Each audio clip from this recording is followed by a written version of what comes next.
Wabukela emakhaya ngibingelela igama uDloziwa kwaMsibi kuMkhondo TV. Bakwethu-ke njengoba-ke nazi ukuthi namhlanje bekade nilindele-ke imashi bekade kuthiwa izoba khona ephathelene-ke nawo kuzokhala-ke ngamanzi lapha-ke emkhandlini njengoba umkhandlu uvula namhlanje. Kodwa-ke nje siyazi ukuthi noma-ke sibonile ukuthi-ke abangakusenzeka lokho uma sizama-ke ukuthi-ke sithole-ke ulwazi ukuthi ngabe kwenzakaleni ngathi-ke bakhaleke ngezulu base bethi-ke bazophinde futhi-ke bahleleke nangelinye ilanga. Kodwa-ke nje njengamanje sinomfowethu lapha-ke osuka-ke kuyo umkhonto wesizwe lapha-ke ku-province umfowethu-ke u-Treasure wakwaThabethe esoke sithi xoxa nje naye kancane ikakhulukazi kuphathelene nazo lezi ndaba zezinkinga ze-service delivery emkhondo ikakhulukazi kona-ke amanzi sizwe ukuthi-ke mhlambe ngabe yini abasiphethele yona-ke namhlanje. Mfowethu sikubingelele sikwamukele kuMkhondo TV. No, siyabingelela kubahlali basamkhondo nakuMkhondo TV sibonga ithuba elisinika la. Namhlanje mfowethu siyazi ukuthi abantu bebalindele ukuthi izikhalazo zabo zizozisiwa emkhandlini beyobonakalisa okungenami ngendlela yokungabiki-ke namanzi kwesinye isikhathi mayekhona abe ngamanzi angcolile. Sikhuluma njengamanje amanzi lokushini awekho. Ngabe mhlambe yiphi nina mhlambe-ke enikuphethe njengomkhonto wesizwe emkhondo? Mkhondo TV nabahlali basemkhondo asiqale la. Siyazizwa ama-reasons abeke umasipala ukuthi amanzi angcolile because imvula ina kakhulu. Sicela ukusho nje lokho loud and clear ukuthi amampunge lawo kudala emkhondo imvula ina amanzi angangcoli. For over the years sike saba nemvula enkulu kakhulu amanzi angangcoli. Lokho kwenzekayo is just a pure lack of service delivery. La ke usakazi uzokhumbula ukuthi i-Human Rights Commission kune report abake bayipublisha in 2021 la baveza khona abafaka khona nomkhondo ukuthi kune poor maintenance when it comes to amanzi. Ikhona leyo report singayifaka singakunikeza nawe uyifake inkundleni zokuxhumana. So lokho esikubona manje it's a consequence okumbandela ukuthi umkhondo local municipality awu service. Ukhumbule futhi ukuthi ukuphehla kwamanzi emkhondo singakhambisana nogesi. If ugesi ungekho ezingeni njengoba sazi emkhondo ukuthi nakhona i-maintenance of electricity is very poor ku affect amanzi.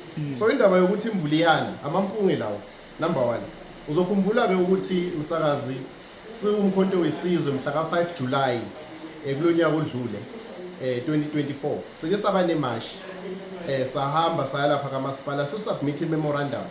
Leyo memorandum yayikhuluma nge-service delivery efaka even amanzi.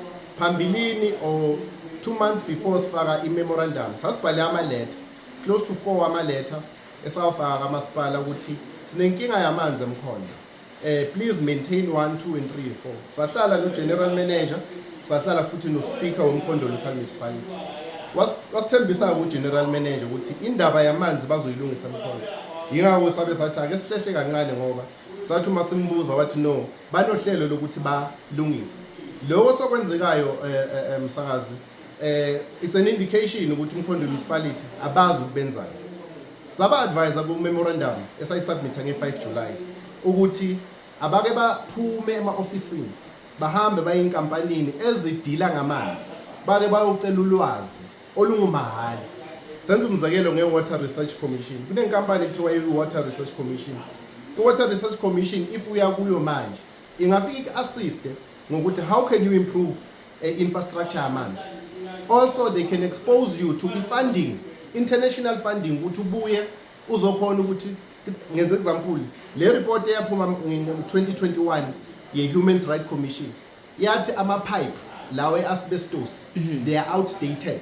Okusho ukuthi amanzi esawaphuzayo kungenzeka ukuthi uma siwaphuza sisengcupheni ngokwempilo because lawo ma-pipe awasekho ezingeni lokuthi ahlanzekile. So-ke azange sithi sibagxeke kuphela besibanikeza even ixazululo. But they never done that. Asikaze sabona i-meeting nomasipala bane-Water Research Commission. They've never done that. Yes sayibona i-meeting abahleli ne-Department of Water Affairs but lokho bakwenza after sesimashile nge-issue yaseSolimkhize village ngoba nakhona kune-issue eSolimkhize la abaxhume khona i-Ward 4 kodwa labaphehla khona amanzi bangakhuphuli inani or i-capacity. So lento leyo it's lack of service delivery kusho ukuthi awuna plan. So lokho kwenzekayo kuyinkomba yokuthi sisazoba senkingeni because uma ngathi uyabuka ilokishi liyakhula bakhipha ama-RDP amele axhunywe afakwa amanzi azofakwa kuphi lawo ma-RDP bazoxhuma kumaphi amanzi ngoba as we speak njengoba usho ukuthi amanzi awekho elokishini. So there is no plan because if kune-plan you see uma urun umasipala funa kunento abayibiza nge-master plan. I-master plan is between 5 years to 10 years depending ukuthi umasipala wakho ungakanani, you can go to 15 years. Kunento ekubizwa ukuthiwa i-SDF, i-Spatial Development Framework, esikunikeza ukuthi ungakhona ukuhlela for umasipala from 5 years to 20 years. Asikaze salibona any plan or asikaze sabona any plan yakamasipala esikhombisa ukuthi as much as ilokishi likhula amanzi bazosikhulisa kanjani or ukusupply kwamanzi azokhula kanjani. So lento eyenzaka manje, I mean be-festive, beyi-festive, abantu babuyile eMagoli, babuyile eMakapa, babuyile eThekwini kuphi from all over South Africa beze ekhaya. Uma bafika bathola kunamanzi, it's a bad reception lento leyo, it's bad service delivery. Funa nje siyibeke icace, it's lack of bad of service and incompetence. You say you can't go on a holiday. You can't go on a holiday. If we senior manager, or general manager, or municipal manager, or MMC responsible for a technical service, we are people holiday in December, we share namanzi angcolile. Akuna azange balethe even ama-water tank for ukuthi abantu baphuza amanzi. Bothi uyothenga amanzi uthola ukuthi la athi ongakhona amanzi aphelile. So if ukubuka lento leyo baphinde babreacher or baphula umthethosisekelo. You see, chapter 2, section 27, it's a constitutional right to have access to amanzi. So umasipala ubreach i-constitution. Yingakho sithi umkhonto wesizwe, we are going to refer this matter to Human Rights Commission for further investigation. Futhi siyezwa ukuthi kunama-allegations ukuthi kukhona abaye ezibhedlela bawu-admitted because of lamanzi. We are in contact with isibhedlela manje to establish ukuthi ingabe khona yini amalungu omphakathi a-admitted because of lamanzi. Uma ngabe kunjalo, we will take the matter to Human Rights Commission. We are going to assemble a team ezoloja ama-civil claim because uma ugulisa umuntu ngobudedengu bakho, loyo muntu has got the right to sue you. So a problem lana, there's no consequence management. Kuba nenkinga but there's no consequence kulo masipala.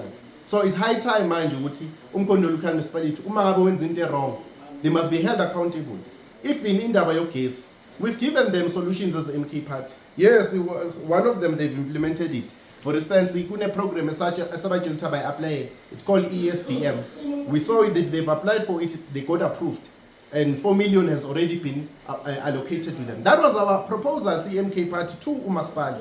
We've been saying this thing for many years. Kunemali ka Department of Energy ehlukahlukene ukuthi si fixe ugesi la mkhona, but because they are ignorant, they never took that. We had to march for them ukuthi ba-act. So uyabona ukuthi kahle asinawo ama-leader athi no ake sisukume silungise ngoba kumoshakele funa kuze kusukuye. Yabona nje lento yenziwe umphakathi izona babiza meeting. Umphakathi has got the right ukuthi ubize meeting yawo, we understand. Funa abantu baze basukume bamashe batoyitoyo ukuze umasipala ulungise. We can't accept that in 2025 or in 2024. So lento yenzakalile, we can't accept it anymore. Umasipala must face the consequences. Angeke siloko thina ke ngeke sibatoyitoyela kuloko. We go to Human Rights Commission, they will be investigated. Once the Human Rights Commission yathebula report and found them guilty, sifaka ama-civil claim. And unfortunately, umthetho uthi uma ngabe kube nobudedengu umasipala wasuwa kwaba ne-civil claim, an accounting officer is personally liable, and by definition an accountable officer umasipala kamasipala municipal manager. Cha kuyezwakala mfowethu, kodwa nje mhlambe nje singakayiphethi abantu bakhuluma izinto eziningi lana ukuthi mhlambe hey ngisho sekukhaliwe kodwa still izinto ziyenzeka. Ngabe yonke lento inedalwa yini kuzo zoyithula izinto lezi ugesi namanzi? Abanye baza bathi no, yini ngazothi labantu abalapha yana abekho qualified lo msebenzi ngoba okwenkathi bangawenzi kwenye isikhathi uthola uma buyize laba benzi kahle njengoba nje ubona sina lenkinga nje khona njengamanje.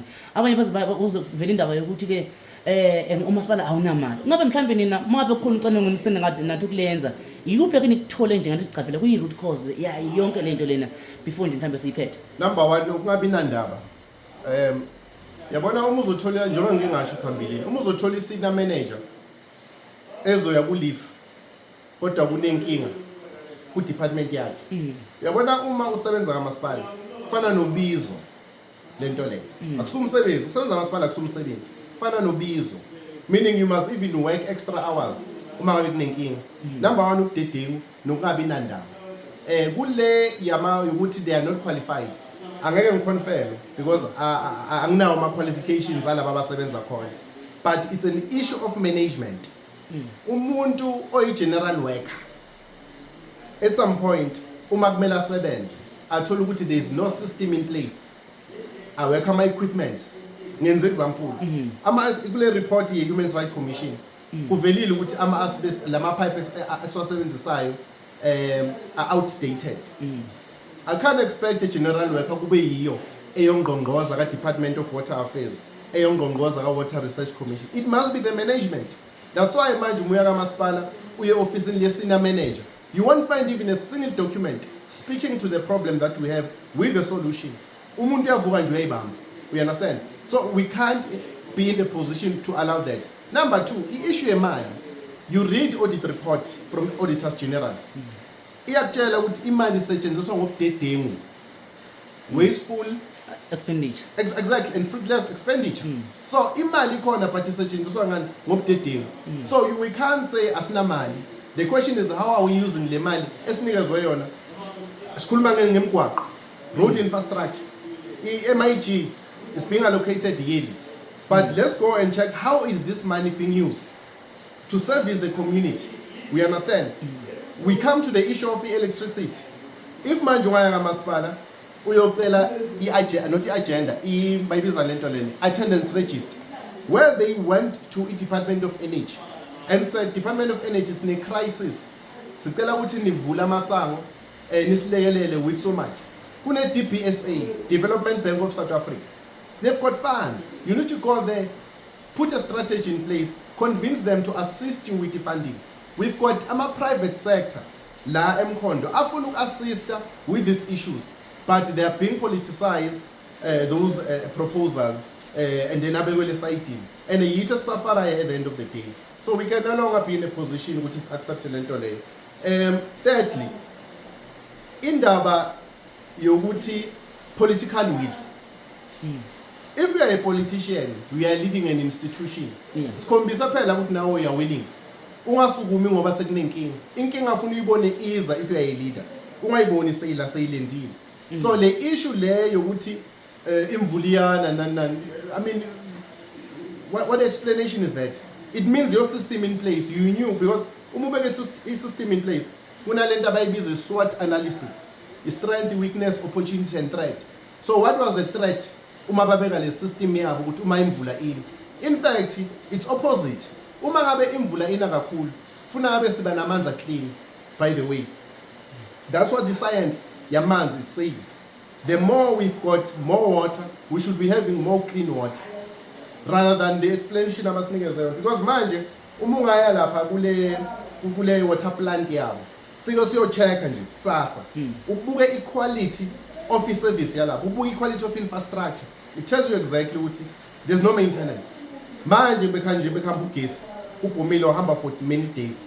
That transformer that was put there, yavele yabekwa yangatestwa. Uyithatha kanjani imoto udeliver yona uzobekela yona la garage ungayidumisi imoto ngesithi uthenga imoto ilethwa ngelori imoto uyifaka egarage awu indicator wenze nawe idumisa uyize ukuthi iyaduma ukuthi iyaduma ibhomi engine why wasn't uyidumise lekhathi uyithenga.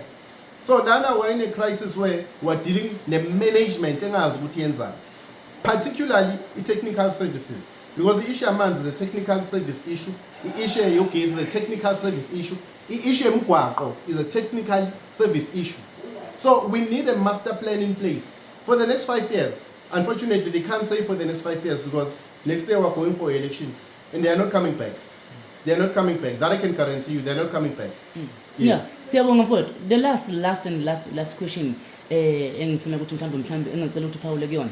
La kuke kwavela izinsolo noma amahlebiso ukuthi ngathi kunamalunga athile omkhonto wesizwe angaphakathi kumasipala asazama ukuthi kuhluleke ngizothi iANC ngoba iyona ephethe ngokwenza izinto ngobudlapha nokunganaki ukuze kuzothiwa umasipala ngoka ANC mhlambe nina njengomkhonto wesizwe nikuthini ukuphawula kwenu kulezo nsolo lezo na i-propaganda manga mampunge nje lawo because uma ngabe kuthiwa ama-members of MK Party aphakathi asabotajayo ufuna ukungitshela lo masipala for all these years provide a good and the best service uqale manje ukuthi umasipala uprovide i-service epoor. In fact, it's been worse for all the years. So amampunge lawo le nto abayishoyo yindlela yokuthi bafuna ukuvictimize ama-members of i-MK Party asebenza kamasipala. You can't transfer i-issue or i-matter ye-management to a general worker umuntu osebenza phansi epayipini. I've just said it to you now. Kune report ekhishwe i-Human Rights Commission. That report ayikhulumi ne-general worker. It speaks to the management. So those allegations are false allegations. They are trying to discredit the MK Party. Members MK Party asebenza lapha. In fact, it's the opposite. Members of MK Party kamasipala are being victimized as we speak. Abanye baze bathenjiswa uxoshwa. Kwabanye ke bomasipala eMpumalanga as we are attending this meeting bayaxoshwa. So those who are pushing that propaganda, they don't know what they are saying because they are telling us ukuthi all along umasipala will provide the best service. Which best service? You read the audit report, it's there. Go on Auditor's General report, which is publicized. It's there for everyone to tap on.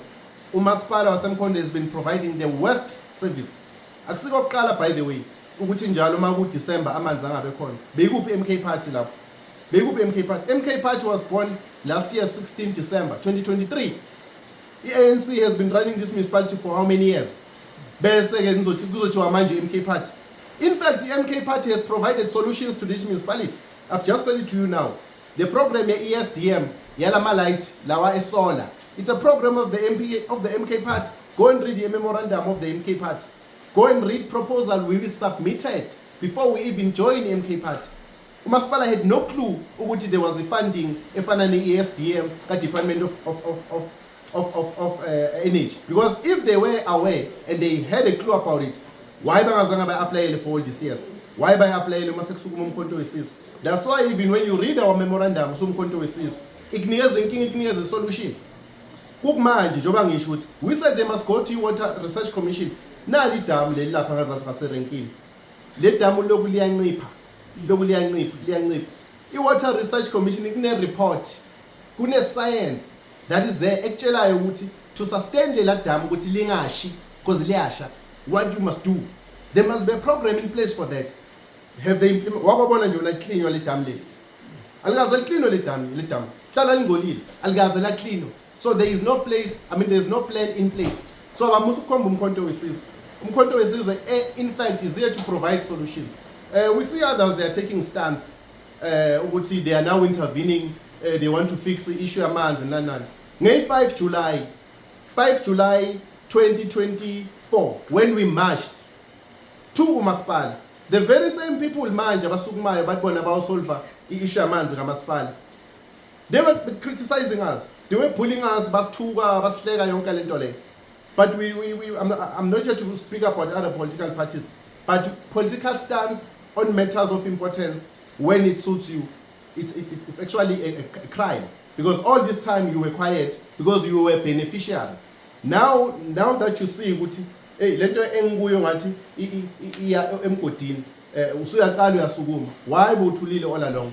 Tina, we've been vocal from day one and we are saying for the last time, umasipala awufix ama issues abo. We're not going to sit here and say the general manager must go home, the senior manager must go home. Consequence management, our consequence management is a sweet one. We are saying abaphume lapha ema-ofisini. You can't as a general manager ulindi 25 uthi uzokhona.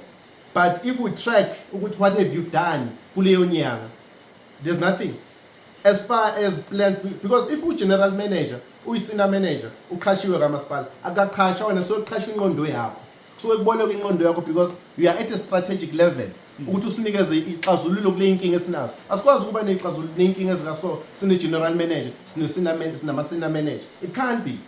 And lastly, umasipala must be in a position to absorb qualified graduates alapha emkhona. Many solutions alapha kamasipala can be solved in 6 months. there are many people abahleli lapha elokishini banama qualifications. Omunye umuntu azakutshela ukuthi yazi kube ngiqashwe kwamasipala ngabe ngenza abantu why lo wamasipala lo gesi kwamasipala uma kudumiza lu trip akutshela ukuthi no kufuneka 1 2 and 3 and 4 uyabona office ukuthi umuntu uyacheka ayikho. So we are still using the traditional system of providing electricity. We're not taking advantage ukuthi we've moved into a technology, we've moved to specialized equipment for sustainability of electricity. So ingakho somkhonto wesizwe sithi kuloko angeke size sibamashele they must get ama ilo suit especially kule amanzi, especially lokuthi kunama allegations ukuthi kunabantwana bebagula kunabantu aba admittiwe esibhedlela. We're going to investigate that matter, but masipala awufix inkinga zawo. If they can't fix this matter yila sizosukuma khona la kuyoba kubi khona impela ngoba we can't continue like this. Cha mfuthu sibonga kakhulu isikhathi sakho mhlamba wakho sewuphetha nje sophinde futhi sibonane ngelinye ilanga.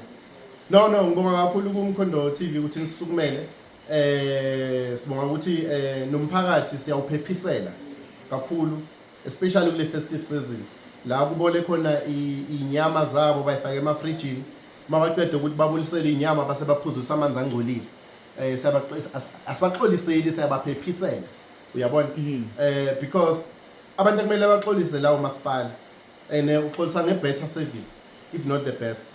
So umasipala ukhuphula amasokisi abaye ukudla imali lapha kamasipala abaye emphakathini bawuservice umphakathi. If you want to stay for the longest time in your position, service the community because you are getting paid because of them. Hayi lento abayenzayo lapha. So yilo wesingakusho somkhonto wesizwe. Mandla siyabonga. Sibonga kakhulu. Thank you.